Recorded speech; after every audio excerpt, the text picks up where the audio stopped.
Good morning students. आज online class में हम प्रत्यय निष्पत्ति प्रतिमान को समझेंगे। प्रत्यय निष्पत्ति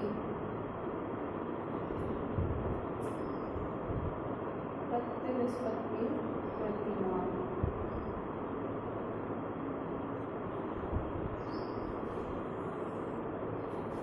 तो इसमें दो चीज़ आई है, प्रत्यय और निष्पत्ति। प्रत्यय का अर्थ होता है कंसेप्ट, कोई भी इसको क्लियर करना।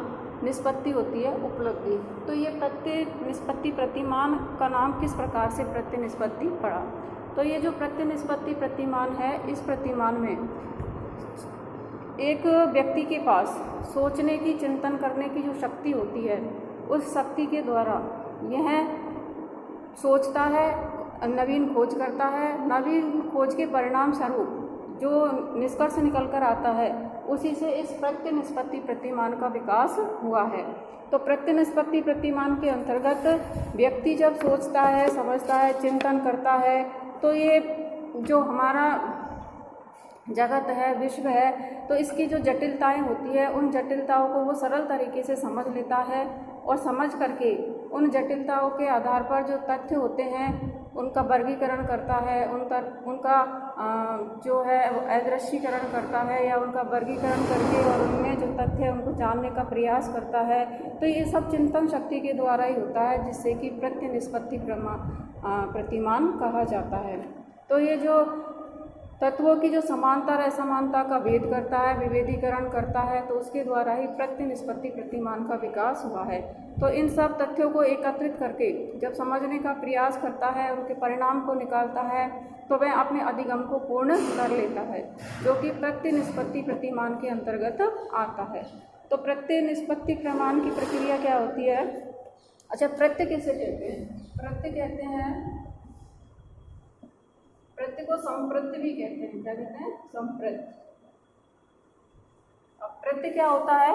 एक ऐसी विषय वस्तु होती है जिस विषय वस्तु में उससे संबंधित जो समस्या है, समस्या से संबंधित जो तथ्य है, उन तथ्यों का वर्गीकरण किया जाता है, विभेदीकरण किया जाता है, उनका अमूर्तीकरण किया जाता है। तो उनका अमूर्तीकरण करने से जो परिणाम प्राप्त होते हैं, उन्हें क्या कहते हैं? प्रत्यय कहा जाता है। तो ये जो प्रत्यय है, तो प्रत्यय एक ऐसी वस्तु है जो किसी विशिष्ट क्षेत्र की घटनाओं या फिर वस्तुओं की ओर संकेत करता है। यानी उसमें कुछ विशिष्टताएं होती है, गुणों के आधार पर कुछ विशिष्टताएं पाई जाती है, जिन विशिष्टताओं के आधार पर वह उनको समूहबद्ध कर लेता है, यानी उसको समूह में बांट लेता है। जैसे कि गाय है या फिर भैंस है, तो गाय को, जैसे गाय सफ़ेद होती है, गाय लाल होती है, तो उन गुणों के आधार पर उसको समूह में बांट देता है, तो हम पहचान जाते हैं कि ये गाय लाल है, ये गाय सफ़ेद है। ऐसे ही भैंस है, भैंस का रंग काला होता है, तो यदि उसके गुण जैसे काला है उसको बताया जाए, तो उस भैंस को अलग उसमें वर्गीकृत कर दिया जाता है, समूह में बांट दिया जाता है, जिसे कि हम प्रत्यय कहते हैं। यानी उस विषय वस्तु का स्पष्टीकरण करके और उसको समझना, वो प्रत्यय के अंतर्गत आता है। और वो स्पष्टीकरण होता है उसके गुणों के आधार पर, यानी उनके गुणों के आधार पर हम किसी भी उसको समूह में विभाजित कर देते हैं, किसी भी विषय वस्तु को, किसी भी घटना को, तो उसका हमें समूह में उसका प्रत्यय का सही पता लग जाता है, जिसे कि हम क्या कहते हैं? प्रत्यय निष्पत्ति प्रतिमान कहा जाता है। अब जैसे कि फल है, तो ये आम है या संतरा है या फिर ये मौसमी है, तो उनके गुणों के आधार पर हम उसको अलग अलग समूह में विभाजित कर देते हैं, जिसे कि हम प्रत्यय या संप्रत्यय कहते हैं। संप्रत्यय का स्पष्ट होना कहा जाता है। तो ये जो प्रत्यय है, इसके पीछे हम जो वर्गीकरण करते हैं, हम उस चीज़ का पता लगाते हैं, तो इसके पीछे चिंतन, मानव का चिंतन और उसका प्रत्यक्षीकरण, ये दो चीज़ें इसमें काम में आती है। क्या आती है? पहला है चिंतन और दूसरा है इसमें प्रत्यक्षीकरण। तो चिंतन और प्रत्यक्षीकरण ये दो ऐसी क्रिया है जिनके आधार पर हम प्रत्यय को स्पष्ट कर सकते हैं। तो चिंतन और प्रत्यक्षीकरण की ये दो गुण व्यक्ति में होने के कारण वह संपूर्ण जगत में होने वाली इस जटिलता को सरल बना देता है और उसे समझने का प्रयास करता है। इसी के आधार पर जो प्रत्यय निष्पत्ति प्रतिमान है उसका भी विकास हुआ है। तो इसे ही प्रत्यय निष्पत्ति क्या कहते हैं, प्रतिमान कहा जाता है। अब आते हैं प्रत्यय निष्पत्ति प्रतिमान के तत्व। तो वो कौन कौन से तत्व है? पहला है इसका उद्देश्य, उद्देश्य जिसे कि हम कहते हैं फोकस बिंदु, फोकस बिंदु।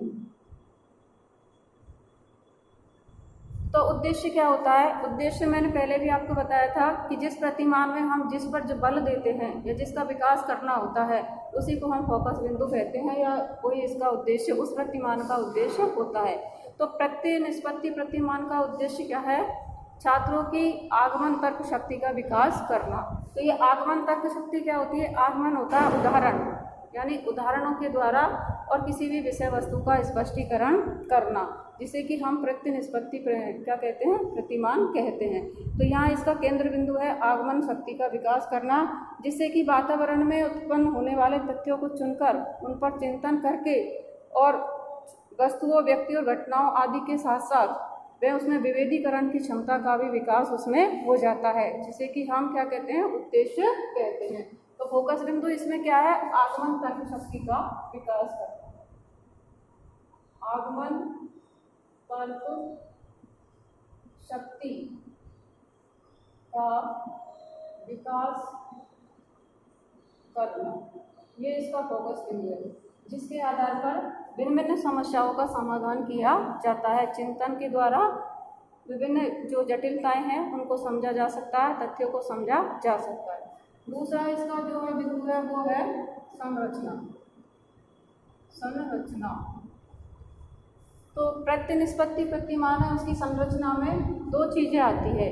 पहला तो होता है कि किसी समस्या की व्याख्या करना, समस्या को उत्पन्न करना, समस्या को उत्पन्न करना। तो पहला बिंदु संरचना में आता है समस्या को उत्पन्न करना, और दूसरा बिंदु आता है समस्या के विभिन्न तथ्यों का विश्लेषण करना, विश्लेषण करना। तो ये दो चीजें होती है। तो संरचना के अंतर्गत पहले तो किसी समस्या, पहला छात्रों के सामने किसी घटना, व्यक्ति या फिर आंकड़े वो प्रस्तुत किए जाते हैं, यानी समस्या को उत्पन्न किया जाता है। फिर दूसरे सोपान के अंतर्गत उन नीतियों का विश्लेषण किया जाता है और उनकी सामान्य विश्लेषण करके और डाटा का निष्कर्ष निकाला जाता है। तो ये जो प्रक्रिया चलती है वो चलती है सामान्य से विशिष्ट की ओर, सामान्य से विशिष्ट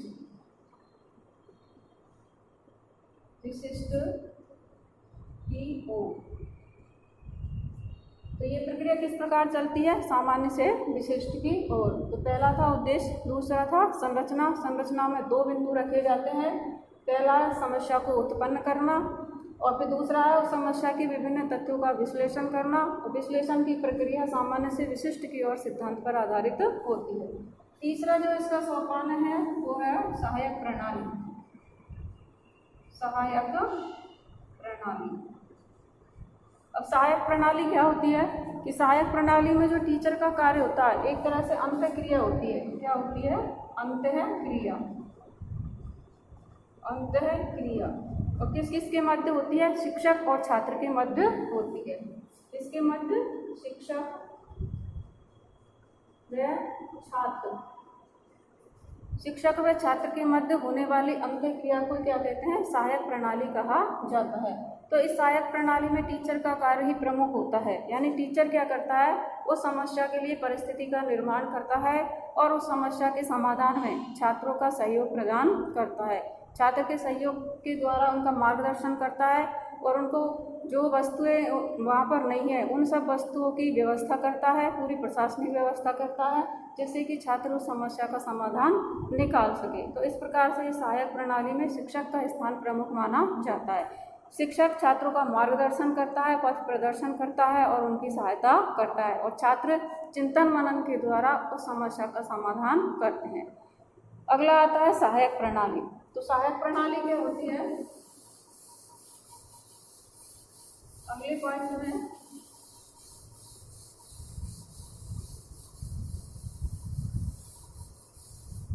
सहायक प्रणाली, सहायक प्रणाली कौन सा पॉइंट है? चौथा। तो सामाजिक प्रणाली और आती है सहायक प्रणाली। तो सहायक प्रणाली के अंतर्गत क्या होता है? छात्रों के सम्मुख पाठ्य वस्तु की ऐसी व्यवस्था की जाती है जिससे प्रत्यों का बोध हो। तो ये व्यवस्था कौन करता है? एक टीचर ही करता है, जिससे कि छात्रों को उन प्रत्यों का बोध हो सके, जिससे कि ऐसे प्रतिमान में मतलब ऐसी योजना बनाई जाती है जिससे कि नवीन प्रत्यों का बोध छात्रों को हो सके। तो इसमें छात्रों को प्रत्यों का बोध हो सके इसके लिए योजना बनाई जाती है और छात्रों को उन प्रत्यों का बोध कराया जाता है, जो कि सहायक प्रणाली के अंतर्गत आता है। अगला है पांचवा, इसमें वो है मूल्यांकन। क्या है? मूल्यांकन। तो मूल्यांकन जब पाठ पूरा समाप्त हो जाता है या शिक्षण प्रक्रिया समाप्त हो जाती है तो मूल्यांकन किया जाता है। तो मूल्यांकन का अर्थ होता है छात्रों ने कितना ग्रहण किया है, कितना नहीं किया, कितनी उपलब्धि छात्रों ने प्राप्त की है। तो ये लिखित, मौखिक और प्रायोगिक परीक्षाओं के द्वारा, निबंधात्मक परीक्षाओं के द्वारा मूल्यांकन कार्य करवाया जाता है, जिससे कि छात्रों की निष्पत्ति का पता लगाया जा सके। तो इसके ये 5 पॉइंट थे। पहला था उद्देश्य, फोकस बिंदु, यानी आगमन तर्क शक्ति का विकास करना। दूसरा था इसकी संरचना। तो इसकी संरचना में 2 पॉइंट थे। पहली समस्या को उत्पन्न करना और दूसरा था इसमें कि उस समस्या का विश्लेषण करके और डाटा का निष्कर्ष निकालना। तो उस निष्कर्ष में भी सामान्य से विशिष्ट की और सूत्र का प्रयोग किया जाता था। तीसरा पॉइंट था वो था सामाजिक प्रणाली। तो यहाँ सामाजिक प्रणाली का मतलब होता है अंत्यक्रिया। शिक्षक और छात्र के मध्य किस प्रकार की अंत्य प्रक्रिया इस प्रतिमान के अंतर्गत होती है। तो उसमें था कि टीचर का स्थान इसमें प्रमुख होता है। टीचर छात्रों का मार्गदर्शन करता है, उनका पथ प्रदर्शन करता है और समस्या समाधान में उनकी सहायता करता है। अगला था सहायक प्रणाली। तो सहायक प्रणाली में प्रत्यों का बोध कराया जाता है। प्रत्यों के साथ साथ और छात्रों को ऐसी व्यवस्था की जाती है कि वो प्रत्यों का आसानी से बोध कर सके। तो ये इस प्रकार से सहायक प्रणाली का प्रयोग किया जाता है। अगला है मूल्यांकन। तो मूल्यांकन में क्या होता है कि छात्र की निष्पत्ति का पता लगाया जाता है, जैसे कि छात्र ने कितना ग्रहण किया और कितना नहीं किया। तो इसके आधार पर लिखित, मौखिक और प्रायोगिक परीक्षाओं का प्रयोग इसमें किया जाता है। अब आता है प्रत्यय निष्पत्ति प्रतिमान का उपयोग।